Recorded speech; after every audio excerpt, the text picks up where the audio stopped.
ਕਰਮ ਜਦੋਂ ਸਿਰ ਨੂਰ ਦੀਆਂ ਬਰਸਾਤਾਂ ਉਹ ਜੰਨਤਾਂ ਵੜਦੇ ਨੇ ਉਹ ਮੁਫਤੀ ਬਣਾਦੇ ਨੇ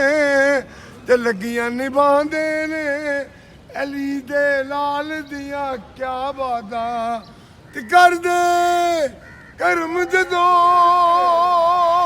ਫਿਰ ਲਾਵਣ ਨਾ ਕੋਈ ਦੇਰੀ ਮੈਂ ਦਰ ਦਰ ਕਿਉਂ ਜਾਵਾਂ ਸਾਡੇ ਪੀਰ ਅਲੀ ਹਜਵੇਰੀ ਮੇਰੇ ਦਾਦਾ ਸੋਹਣਾ ਏ ਇਹ ਤੇਰੇ ਰਹਿਮਤ ਦੇ ਬਦਲ ਜਾਏ ਉਹ ਬਖਤਾਂ ਵਾਲੇ ਨੇ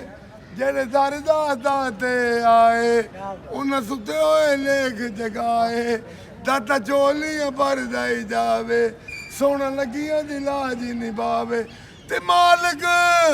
ਕਾਬੇ ਦੇ ਤੇ ਵਾਰਸ ਕਲਮੇ ਦੇ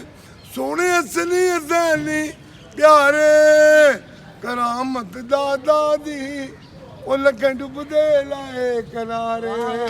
ਹੋਵੇ ਖੈਰ ਤੇਰੀ ਸੋਹਣਿਆ ਸੁਭਾਨ ਅੱਲਾਹ ਤੇਰੀ ਸੋਨੇ ਦੀ ਪਿਆਰੀ ਬਾਰੀ ਓਏ ਉਹਨੂੰ ਗਮ ਗਾਂਦਾ ਉਹ ਜਿੰਦੀ ਸੋਹਣੇ ਦਾਦਾ ਨਾਲ ਯਾਰੀ